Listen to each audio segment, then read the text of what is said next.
क्या आपने कभी सोचा है, अगर आपको मौका मिले कि आप अपने बचपन में लौट जाएं, उस वक्त में जब जिंदगी आसान थी, या शायद उस दिन पर जब आपने कोई ऐसा फैसला लिया था जिसने आपकी पूरी जिंदगी बदल दी? क्या इंसान वाकई पास्ट में जा सकता है? क्या टाइम एक सीधी लाइन है जो आगे बढ़ती रहती है, या फिर यह एक चक्र है जिसमें सब कुछ बार बार रिपीट होता है? समय, यह हमारी जिंदगी का सबसे बड़ा रहस्य है। हम उसे देख नहीं सकते, छू नहीं सकते, लेकिन हर पल महसूस करते हैं। घड़ी की टिक टिक, सूरज का उगना और ढलना, हमारे दिल की धड़कनें, सब कुछ समय से बंधा है। लेकिन इंसान हमेशा से समय को चुनौती देने का सपना देखता आया है। कभी वह फ्यूचर जानना चाहता है, तो कभी पास्ट को बदलना। सोचिए, अगर आप एक गलती को मिटा सकते या किसी खोए हुए इंसान से दोबारा मिल सकते, तो आपकी जिंदगी कितनी बदल जाती। इतिहास में भी टाइम ट्रैवल की कहानियां मिलती हैं। महाभारत में काकाभूषुंडी की कथा आती है, जहां वे समय के चक्र को पार कर युगों युगों तक जीते हैं। जापान की एक कहानी है उराशिमा तारो नाम का मछुआरा। वह समुद्र के अंदर देवताओं के महल में जाता है। जब वापस लौटता है तो पाता है कि धरती पर सैकड़ों साल बीत चुके हैं। ग्रीक मिथोलॉजी में भी समय को देवता माना गया, क्रोनोस नाम का देवता जो समय को नियंत्रित करता था। तो सवाल यह है, क्या यह सिर्फ कहानियां हैं, या फिर इन सब में कहीं ना कहीं सच्चाई छुपी है? अब आते हैं विज्ञान पर। विज्ञान कहता है कि टाइम सिर्फ घड़ी की सुई नहीं है, यह स्पेस के साथ एक और डायमेंशन है। स्पेस के 3 डायमेंशंस, लंबाई, चौड़ाई और ऊंचाई, और इनके साथ चौथा आयाम है समय। न्यूटन मानते थे कि टाइम एब्सोल्यूट है, यानी सबके लिए एक जैसा है। आप जहां भी हों, समय एक ही गति से चलता है। लेकिन आइंस्टाइन ने इसे बदल दिया। उन्होंने कहा, टाइम रिलेटिविटी पर चलता है, यानी आपकी स्पीड और आपके आसपास का ग्रेविटी यह तय करता है कि आपके लिए समय कितना तेज या कितना स्लो बह रहा है। इसका मतलब, क्या टाइम को बेंड किया जा सकता है? क्या हम फ्यूचर देख सकते हैं और शायद पास्ट में भी लौट सकते हैं? यही से हमारी असली जर्नी शुरू होती है। समय को समझना आसान नहीं है। हर इंसान उसे महसूस करता है, लेकिन जब उसे डिफाइन करने की कोशिश करते हैं तो यह हमारे हाथों से फिसल जाता है। घड़ी की टिक टिक हमें टाइम का एहसास दिलाती है, लेकिन क्या टाइम सिर्फ एक मेजरमेंट है, या यह यूनिवर्स की असली प्रॉपर्टी है?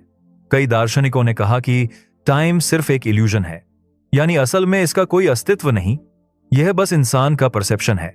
लेकिन वैज्ञानिकों ने इससे अलग बात कही। उन्होंने टाइम को एक फिजिकल रियलिटी माना।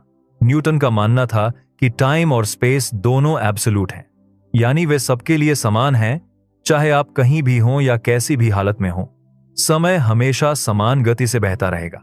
न्यूटन की सोच सरल और सीधी थी, लेकिन इसमें एक समस्या थी। अगर टाइम सबके लिए हमेशा एक जैसा है, तो फिर यूनिवर्स के कई रहस्यों को एक्सप्लेन करना मुश्किल हो जाता है। इसीलिए आइंस्टाइन ने न्यूटन की थियोरी को चुनौती दी। 1905 में आइंस्टाइन ने स्पेशल थियोरी ऑफ रिलेटिविटी दी। इस थ्योरी ने टाइम और स्पेस की समझ बदल दी। आइंस्टाइन ने कहा, स्पेस और टाइम अलग अलग नहीं है, ये दोनों मिलकर एक फैब्रिक बनाते हैं जिसे हम स्पेस टाइम कहते हैं। स्पेस टाइम को ऐसे सोचिए जैसे एक चादर हो। अगर उस चादर पर एक भारी गेंद रखें तो वह चादर नीचे धंस जाएगी।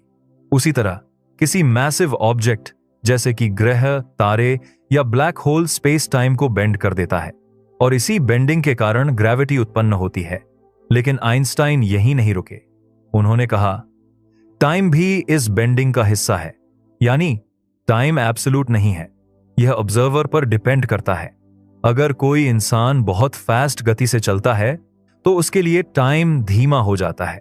इसे कहते हैं टाइम डायलेशन। इसका मतलब यह है कि टाइम सबके लिए एक जैसा नहीं है। आपकी स्पीड, आपका स्थान और आपका सराउंडिंग ग्रेविटी तय करते हैं कि आपके लिए टाइम किस तरह से चलेगा। इस थियोरी की वजह से हमने यूनिवर्स को नए तरीके से समझना शुरू किया। उदाहरण के लिए, अगर आप किसी स्पेसशिप में लाइट की स्पीड के पास ट्रैवल करें तो आपके लिए टाइम बहुत धीमा होगा, लेकिन धरती पर बाकी लोगों के लिए टाइम नॉर्मल स्पीड से चलता रहेगा। जब आप वापस लौटेंगे तो शायद आपके लिए सिर्फ कुछ साल गुजरे होंगे, लेकिन धरती पर सदियां बीत चुकी होंगी। यानी फ्यूचर में ट्रैवल करना पॉसिबल हो सकता है, लेकिन पास्ट में, वह तो और भी बड़ा सवाल है। जनरल थियोरी ऑफ रिलेटिविटी, जिसे आइंस्टाइन ने 1915 में दी, इसने और पॉसिबिलिटीज खोली। आइंस्टाइन ने कहा कि ग्रेविटी स्पेस टाइम को वॉर्प करती है। अगर कोई ऑब्जेक्ट बहुत मैसिव हो तो वह टाइम के फ्लो को भी डिस्टॉर्ट कर सकता है। ब्लैक होल्स इसी डिस्टॉर्शन का सबसे बड़ा एग्जाम्पल है। ब्लैक होल के पास टाइम का बिहेवियर पूरी तरह बदल जाता है। अगर कोई इंसान ब्लैक होल के पास खड़ा हो तो उसके लिए टाइम बहुत धीमा चलेगा, लेकिन दूर खड़े ऑब्जर्वर के लिए टाइम नॉर्मल स्पीड से गुजरता रहेगा। यह सब सुनकर शायद आपको साइंस फिक्शन जैसा लगे, लेकिन एक्सपेरिमेंट्स ने इसे सच साबित किया है। एटॉमिक क्लॉक्स को एयरप्लेन्स में रखकर टेस्ट किया गया। जब प्लेन वापस आया तो उसकी क्लॉक और जमीन पर रखी क्लॉक में फर्क था। एयरप्लेन वाली क्लॉक ने थोड़ी स्लो टिकिंग दिखाई, यानी टाइम डायलेशन सच है। जीपीएस सैटेलाइट्स भी इसी प्रिंसिपल पर काम करती हैं। क्योंकि वे धरती से ऊपर ऑर्बिट में हैं और उनकी स्पीड भी हाई है, उनकी क्लॉक्स धरती की क्लॉक्स से अलग चलती हैं। अगर हम आइंस्टाइन की रिलेटिविटी को अप्लाई ना करें तो जीपीएस पूरी तरह गलत डेटा देगा। इससे साफ है कि टाइम फ्लेक्सिबल है, यह ऑब्जर्वर के हिसाब से बदलता है। तो अब सवाल यह है, अगर टाइम इतना फ्लेक्सिबल है तो क्या हम इसे पीछे मोड़ सकते हैं? क्या पास्ट की तरफ कोई रास्ता मौजूद है? टाइम डायलेशन शायद टाइम ट्रैवल के कॉन्सेप्ट को समझने की सबसे पहली सीढ़ी है। आइंस्टाइन ने जब रिलेटिविटी दी तो उन्होंने बताया कि टाइम सबके लिए एक जैसा नहीं बहता, यह ऑब्जर्वर पर डिपेंड करता है। इसको सिंपल एग्जाम्पल से समझिए। मान लीजिए दो जुड़वाओं भाई हैं, एक धरती पर रहता है, दूसरा एक स्पेसशिप में बैठकर लाइट की स्पीड के पास ट्रैवल करता है। जब वह भाई स्पेसशिप से वापस लौटेगा तो पाएगा कि उसके लिए बहुत कम टाइम बीता है, लेकिन धरती पर रह गया भाई बूढ़ा हो चुका होगा। इसे कहा जाता है ट्विन पैराडॉक्स। ट्विन पैराडॉक्स कोई इमेजिनेशन नहीं है, यह रिलेटिविटी का डायरेक्ट रिजल्ट है और एक्सपेरिमेंट्स ने इसे बार बार साबित किया है। एटॉमिक क्लॉक्स के साथ कई बार प्रयोग किए गए। एक क्लॉक को हाई स्पीड एयरप्लेन पर रखा गया, दूसरा क्लॉक जमीन पर रहा। जब दोनों क्लॉक्स की तुलना की गई तो पाया गया कि एयरप्लेन वाली क्लॉक थोड़ी पीछे रह गई, यानी प्लेन में बैठे इंसान के लिए टाइम थोड़ा स्लो चला।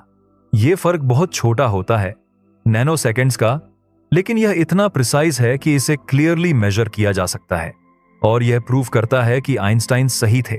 अब सोचिए, अगर हम स्पीड को और बढ़ा दें, लाइट की स्पीड तक पहुंच जाएं, तो यह फर्क बहुत बड़ा हो जाएगा, यानी इंसान थियोरेटिकली फ्यूचर में जा सकता है। एक और जगह जहां टाइम डायलेशन क्लियरली दिखता है वह है जीपीएस सैटेलाइट्स।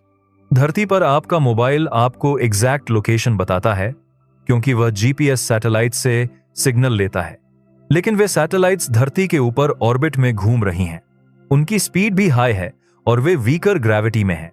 इन दोनों कारणों से उनकी क्लॉक्स धरती की क्लॉक्स से अलग चलती हैं। अगर साइंटिस्ट्स रिलेटिविटी को जीपीएस कैलकुलेशंस में अप्लाई न करें तो आपका मोबाइल आपको गलत लोकेशन दिखाएगा हर दिन कई किलोमीटर्स तक।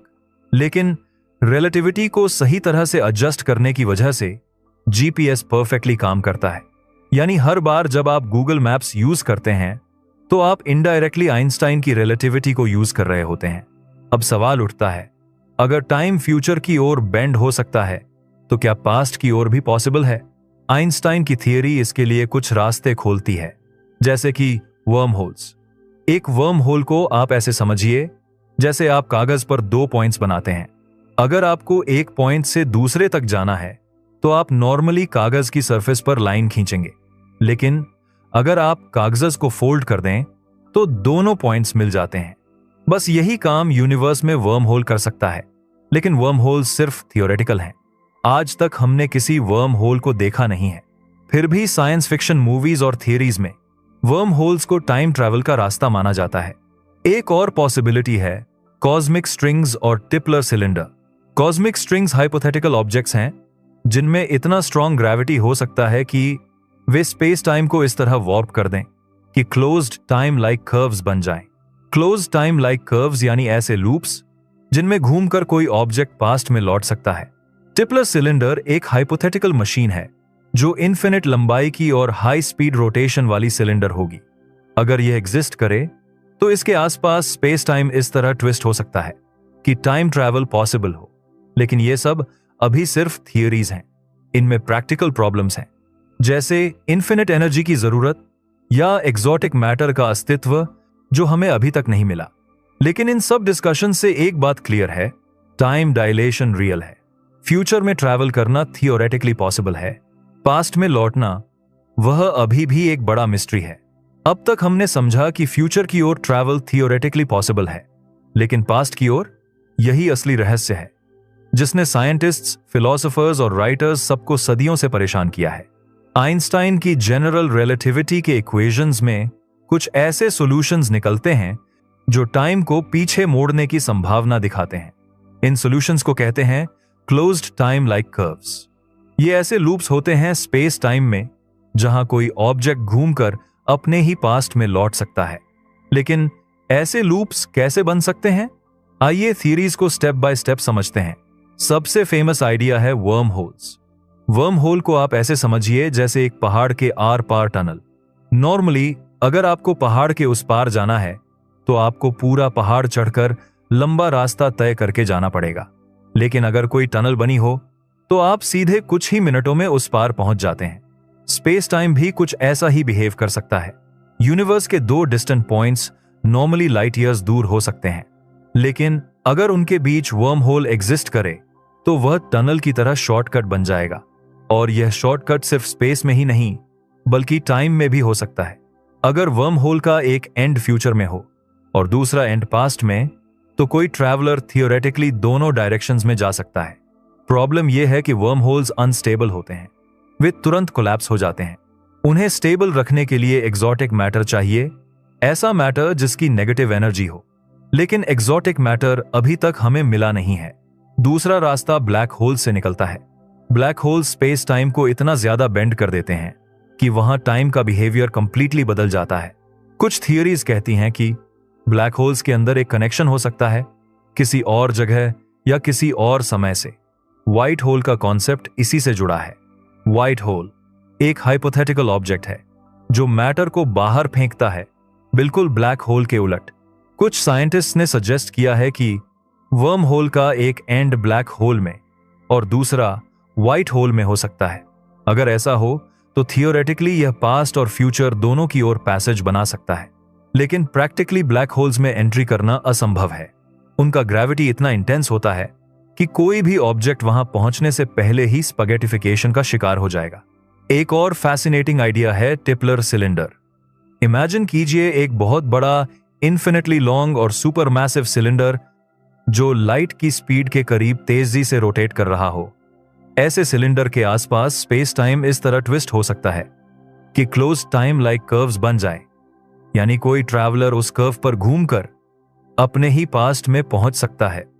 लेकिन असली प्रॉब्लम यह है कि इन्फिनिट लेंथ का सिलेंडर बनाना प्रैक्टिकली इम्पॉसिबल है। इतना मैसिव ऑब्जेक्ट और इतनी स्पीड मेंटेन करने के लिए अनइमेजिनेबल एनर्जी की जरूरत होगी। एक और पॉसिबिलिटी है कॉस्मिक स्ट्रिंग्स। साइंटिस्ट्स मानते हैं कि जब यूनिवर्स बहुत यंग था तो उसके फॉर्मेशन के दौरान कुछ डिफेक्ट्स बचे होंगे, जैसे कि बहुत पतले इन्फिनिटली लॉन्ग क्रैक्स।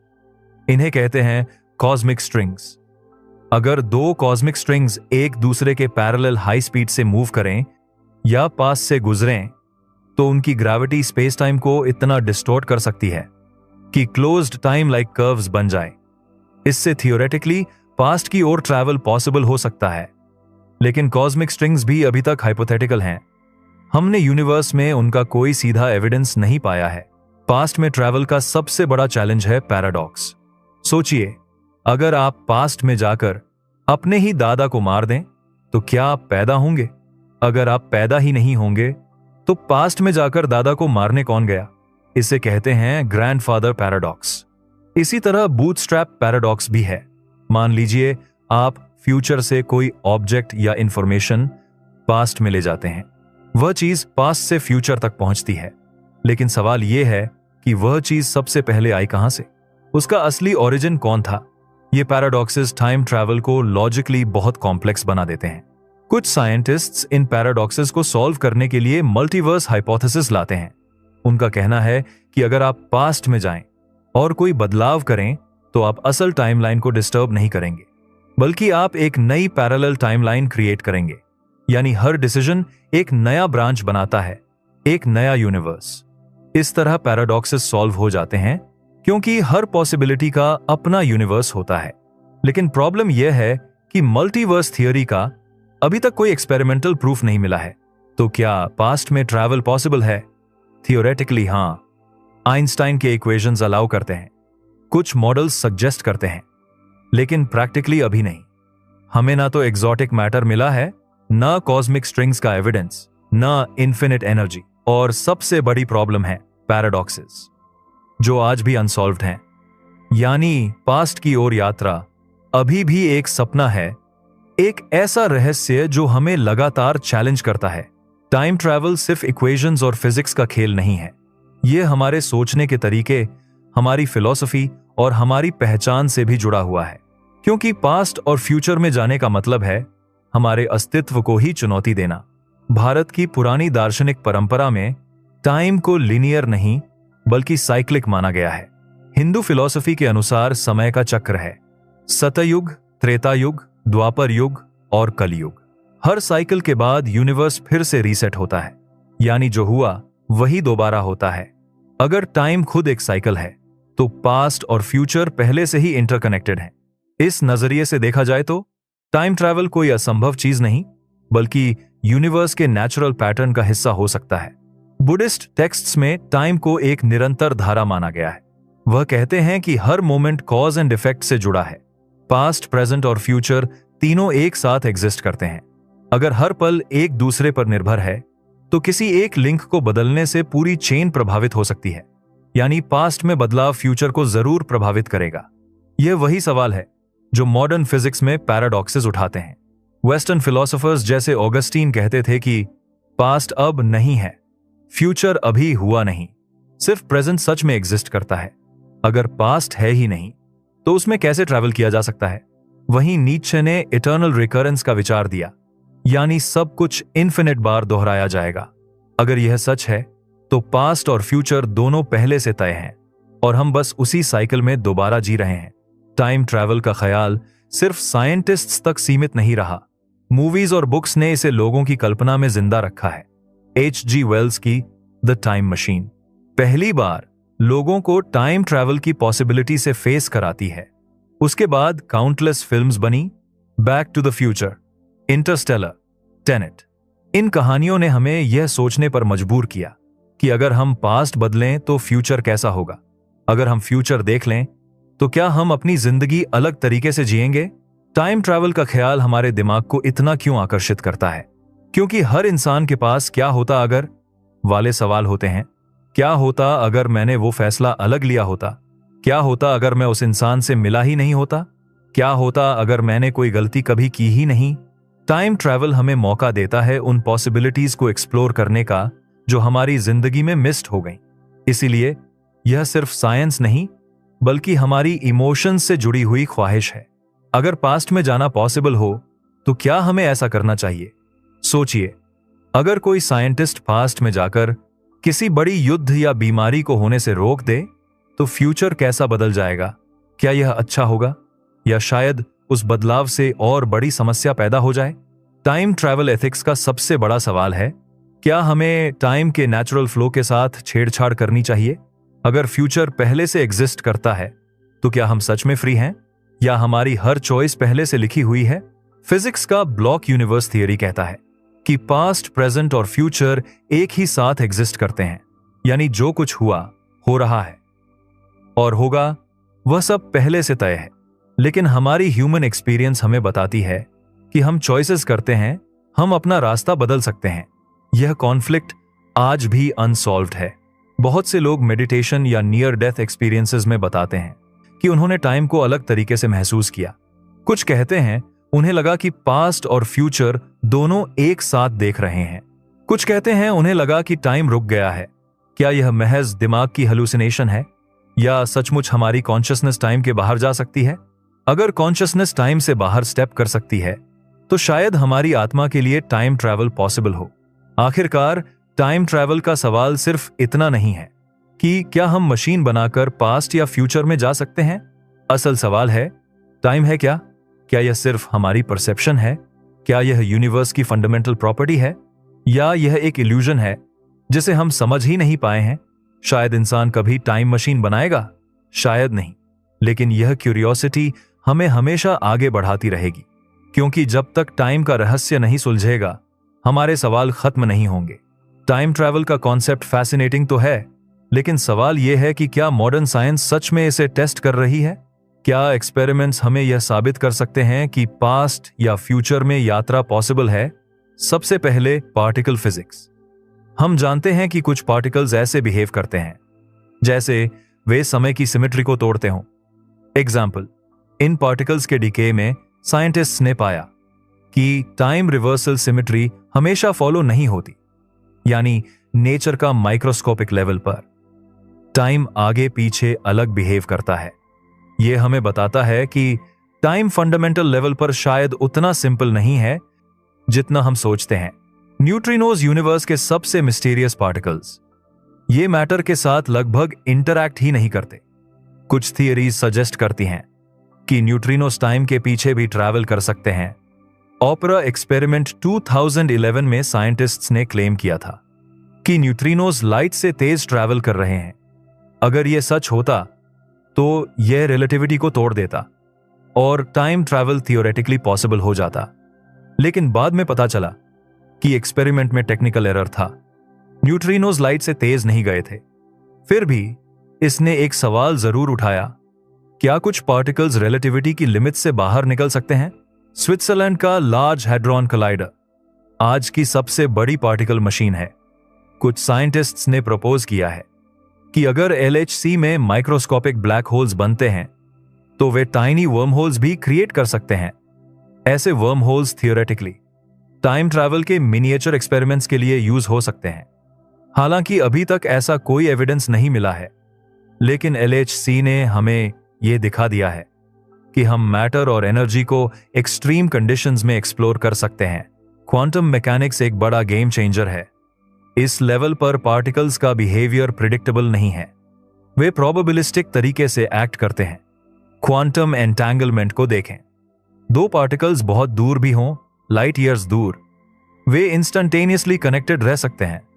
कुछ साइंटिस्ट्स मानते हैं कि यह कनेक्शन टाइम की बाउंड्रीज को भी अफेक्ट कर सकता है। क्वांटम टेलीपोर्टेशन एक्सपेरिमेंट्स ने दिखाया है कि इंफॉर्मेशन एक जगह से दूसरी जगह जा सकती है बिना फिजिकल ऑब्जेक्ट मूव हुए। तो सवाल उठता है, क्या इंफॉर्मेशन टाइम के पार भी ट्रैवल कर सकती है? 2012 में नोबेल लॉरिएट फ्रैंक विल्चेक ने एक नया कॉन्सेप्ट दिया, टाइम क्रिस्टल्स।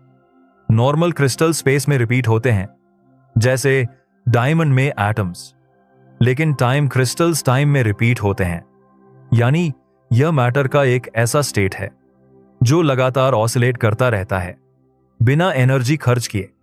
यह हमें बताता है कि टाइम को मैनिपुलेट करने की पॉसिबिलिटी क्वांटम सिस्टम्स में हो सकती है। आज लैब्स में टाइम क्रिस्टल्स क्रिएट भी हो चुके हैं। यह टाइम ट्रैवल की तरफ छोटा ही सही लेकिन बहुत बड़ा स्टेप है। आपके मोबाइल का GPS भी रिलेटिविटी पर डिपेंड करता है। सैटेलाइट्स ऑर्बिट में है जहां टाइम धरती से थोड़ा तेज चलता है। आइंस्टाइन की रिलेटिविटी के करेक्शंस डाले बिना GPS बिल्कुल गलत हो जाएगा। इसका मतलब है कि हम टाइम डायलेशन को रोज यूज कर रहे हैं। हम फ्यूचर की ओर ट्रैवल इनडायरेक्टली हर दिन एक्सपीरियंस कर रहे हैं। 1971 में हाफेल कीटिंग एक्सपेरिमेंट हुआ। 2 एटॉमिक क्लॉक्स को एयरप्लेन्स में बैठाकर धरती के चारों ओर उड़ाया गया। जब क्लॉक्स कंपेयर की गईं, तो उन्होंने अलग अलग टाइम दिखाया। यह डायरेक्ट प्रूफ था कि टाइम ट्रैवल फ्यूचर की ओर पॉसिबल है, कम से कम टाइनी स्केल पर। आज एटॉमिक क्लॉक्स इतने प्रिसाइज हैं कि वे एक पहाड़ की ऊंचाई जितने डिफरेंस से भी टाइम के फर्क को मेजर कर सकते हैं। कुछ लैब्स में लेजर्स और इलेक्ट्रोमैग्नेटिक फील्ड्स का यूज करके फोटॉन्स को ऐसे मैनिपुलेट किया जा रहा है कि वे इफेक्टिव स्पीड बदलते हुए दिखते हैं। अगर हम लाइट को इस तरह कंट्रोल कर सकते हैं तो फ्यूचर में शायद स्पेस टाइम को भी बेंड कर सकेंगे। नासा और अन्य एजेंसीज लगातार एक्सप्लोर कर रही हैं। वार्प ड्राइव्स और एक्सोटिक प्रोपल्शन सिस्टम्स। अल्क्यूबियर ड्राइव एक थियोरेटिकल मॉडल है जिसमें स्पेसशिप स्पेस टाइम को कंप्रेस और एक्सपैंड करके मूव कर सकती है। यानी शिप खुद लाइट स्पीड से नहीं चलती बल्कि स्पेस टाइम को ही मैनिपुलेट करती है। अगर यह टेक्नोलॉजी सच में बनी तो यह सिर्फ इंटरस्टेलर ट्रैवल नहीं बल्कि टाइम ट्रैवल की पॉसिबिलिटी भी खोल देगी। कुछ साइंटिस्ट्स का कहना है कि यूनिवर्स खुद एक सिमुलेशन हो सकता है। अगर ऐसा है तो टाइम सिर्फ कोड है और कोड को हैक किया जा सकता है, यानी टाइम ट्रैवल एक सॉफ्टवेयर मैनिपुलेशन बन जाएगी। लेकिन सबसे बड़ी प्रॉब्लम एनर्जी है। Exotic matter, negative energy, stable worm holes, इन सब के लिए रिसोर्सेज अनइमेजिनेबल हैं। दूसरी चैलेंज है पैराडॉक्सेस। साइंस अभी भी इन पैराडॉक्सेस को लॉजिकली रिजॉल्व नहीं कर पाई है। मल्टीवर्स और क्वांटम इंटरप्रिटेशन सॉल्यूशंस देते हैं, लेकिन एक्सपेरिमेंटल प्रूफ जीरो है। मॉडर्न साइंस ने हमें यह दिखा दिया है कि टाइम स्टैटिक नहीं है, यह फ्लेक्सिबल है, यह बेंड हो सकता है, यह अलग अलग ऑब्जर्वर्स के लिए अलग बिहेव करता है। हमने टाइनी पार्टिकल्स, एटॉमिक क्लॉक्स और सैटेलाइट्स के जरिए फ्यूचर की ओर ट्रैवल प्रूव कर दिया है। पास्ट की ओर ट्रैवल अब भी ड्रीम है, लेकिन हर एक्सपेरिमेंट हमें एक कदम आगे ले जाता है। कौन जानता है, शायद आने वाले 100 सालों में टाइम ट्रैवल साइंस फिक्शन से साइंस फैक्ट बन जाए। टाइम ट्रैवल सिर्फ साइंस का विषय नहीं है, यह हमारे मिथ्स, लेजेंड्स और स्टोरीज में भी हमेशा मौजूद रहा है, क्योंकि इंसान हमेशा से सोचता रहा है, क्या मैं अपने पास्ट या फ्यूचर में जा सकता हूं? भारत की पुरानी कथाओं में टाइम ट्रैवल के कई एग्जाम्पल्स मिलते हैं। महाभारत में काकभूषुंड की कथा आती है। वे टाइम के चक्र को पार कर कई युगों तक जीवित रहते हैं, यानी वे प्रैक्टिकली पास्ट और फ्यूचर दोनों देख सकते हैं। उत्तराखंड की कथा एक राजा जो किसी पहाड़ की गुफा में गया, वहां उसका 100 साल बाद बाहर आना, जबकि उसके लिए कुछ ही दिन बीते थे। उराओशिमा तारो जापान जैसी दुनिया की फोक स्टोरीज भी हैं। वह समुद्र के नीचे देवताओं के महल में गया, जब लौटता है तो सेंचुरीज बीत चुके थे। ये स्टोरीज दर्शाती हैं कि टाइम ट्रैवल का ख्याल ह्यूमन इमेजिनेशन में कितनी पुरानी है। ग्रीक मिथोलॉजी में क्रोनोस को टाइम का देवता माना गया। कहा जाता है कि वह पास्ट और फ्यूचर दोनों को साइमल्टेनियसली देख सकता था। ऑर्फियस और अदर लेजेंड्स में कुछ कैरेक्टर्स अपनी आंखों से टाइम का अनयूजुअल फ्लो देख सकते थे, यानी कॉन्सेप्ट सिर्फ मॉडर्न इन्वेंशन नहीं है, पुरानी कल्चर्स ने भी इसे डीपली एक्सप्लोर किया। 19वीं सदी में टाइम ट्रैवल को मॉडर्न लिटरेचर में इंट्रोड्यूस किया गया। H.G. Wales, the time machine 1895, यह पहली बार स्ट्रक्चर्ड साइंटिफिक अप्रोच लेकर आया। वेल्स ने एक्सप्लोर किया कि अगर इंसान मशीन का यूज करे तो फ्यूचर और पास्ट में जा सकता है। 20वीं और 21वीं सेंचुरी में काउंटलेस मूवीज और बुक्स आईं, back to the future, Interstellar, Tenet. इन स्टोरीज ने पैराडॉक्सेस, ऑल्टरनेट टाइमलाइंस और मल्टीवर्स के आइडियाज पॉपुलर किए। स्टोरीज हमें यह सोचने पर मजबूर करती हैं कि अगर हम पास्ट बदल दें तो फ्यूचर क्या होगा?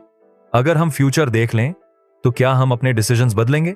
टाइम ट्रैवल सिर्फ मिथोलॉजिकल या लिटरेरी कॉन्सेप्ट नहीं है, फोक टेल्स में भी इसकी झलक मिलती है। नेटिव अमेरिकन स्टोरीज में, विजन क्वेस्ट्स में लोग पास्ट और फ्यूचर की इवेंट्स देखते थे। यूरोपियन फोकलोर में एन्चांटेड कैसल्स और मैजिकल मिरर्स होते थे जो समय को ऑल्टर कर सकते थे। यह दिखाता है कि टाइम ट्रैवल की क्यूरियोसिटी पूरी मानव सिविलाइजेशन में मौजूद है। कई कल्चर्स ने टाइम ट्रैवल को मॉरल या फिलोसॉफिकल लेसन के रूप में देखा। हिंदुइज्म और बुद्धिज्म में साइक्लिक टाइम का कॉन्सेप्ट है। वेस्टर्न लिटरेचर में एम्फसिस है be careful what you change in the past. Cultural stories हमें यह समझाते हैं कि टाइम ट्रैवल सिर्फ साइंस नहीं, बल्कि ह्यूमन साइकोलॉजी, एथिक्स और इमेजिनेशन से जुड़ा है। इनसेन क्यूरियोसिटी, क्या होता अगर मैं अपने पास्ट में वापस जाऊं? इंसान हर चॉइस और मिस्ड अपॉर्चुनिटी को रिविजिट करना चाहता है। स्टोरीज हमें एक्सप्लोर करने देती हैं मिस्ड चांसेस, ऑल्टरनेट आउटकम्स और कॉन्सिक्वेंसेस।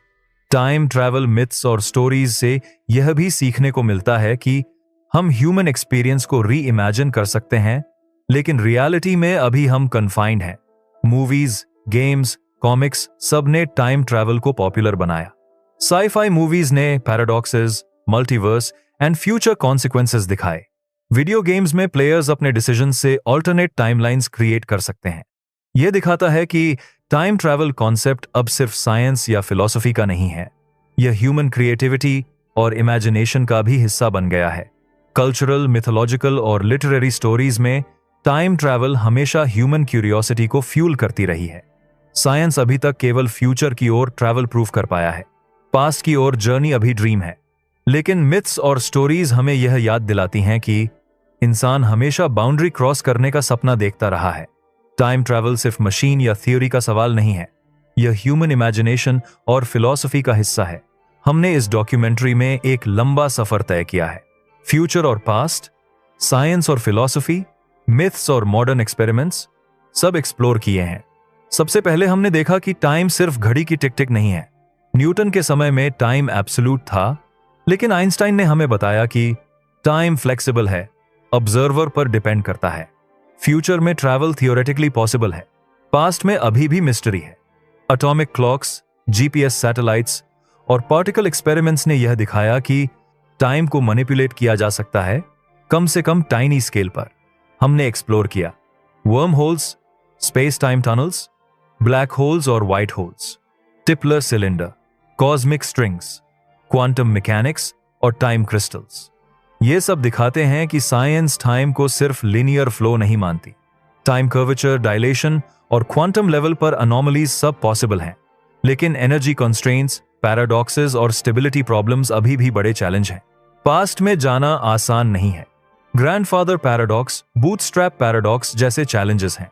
अगर हम पास्ट बदल दें तो फ्यूचर अनिश्चित और अनप्रिडिक्टेबल हो जाएगा। साइंस फिक्शन और फिलॉसफी ने इन चैलेंजेस को एक्सप्लोर किया। मल्टीवर्स हाइपोथेसिस और क्वांटम इंटरप्रिटेशंस ने सॉल्यूशंस दिए, लेकिन एक्सपेरिमेंटल प्रूफ अभी तक शून्य है। हमने देखा कि टाइम ट्रैवल सिर्फ साइंस फिक्शन नहीं है। हिंदू, बुद्धिस्ट और ग्रीक मिथोलॉजी में पास्ट और फ्यूचर को परसीव करने के अनोखे तरीके हैं। लिटरेचर, फोकलोर और मॉडर्न मूवीज में टाइम ट्रैवल हमें एथिकल डायलेमास और ऑल्टरनेट पॉसिबिलिटीज दिखाती है। यह क्यूरियोसिटी ह्यूमन नेचर का हिस्सा है। हम हमेशा सोचते हैं, क्या होता अगर particle physics, LHC, atomic clocks, GPS, lasers और क्वांटम सिस्टम्स ने यह दिखाया है कि टाइम फ्लेक्सिबल और बेंडेबल है। टाइम क्रिस्टल्स और वार्प ड्राइव्स जैसे एक्सपेरिमेंट्स फ्यूचर में और भी एडवांस्ड पॉसिबिलिटीज खोल सकते हैं। हमने देखा कि टाइम ट्रैवल सिर्फ ड्रीम नहीं है। साइंस हमें धीरे धीरे उस दिशा में गाइड कर रही है। टाइम ट्रैवल का असली सवाल सिर्फ तकनीक का नहीं है, यह हमारी परसेप्शन, एथिक्स और इमेजिनेशन से जुड़ा है। क्या हम अपने पास्ट को बदलना चाहेंगे? क्या हम फ्यूचर को देखना चाहेंगे? क्या यूनिवर्स में हमारी चॉइसेस मीनिंगफुल हैं? ये क्वेश्चंस हमें डीपर सोचने पर मजबूर करते हैं। टाइम ट्रैवल सिर्फ एक यात्रा नहीं है, यह ह्यूमन क्यूरियोसिटी और एक्सप्लोरेशन का सिंबल है। शायद हम कभी पास्ट में फिजिकली नहीं जाएंगे, शायद फ्यूचर को कंट्रोल नहीं कर पाएंगे, लेकिन क्यूरियोसिटी हमें हमेशा आगे बढ़ाती है। टाइम ट्रैवल का कॉन्सेप्ट हमें याद दिलाता है कि यूनिवर्स विशाल है और हमारी अंडरस्टैंडिंग अभी भी सीमित है। शायद यही सबसे बड़ा मिस्ट्री है कि टाइम क्या है और इंसान इसे पूरी तरह समझ पाएगा या नहीं।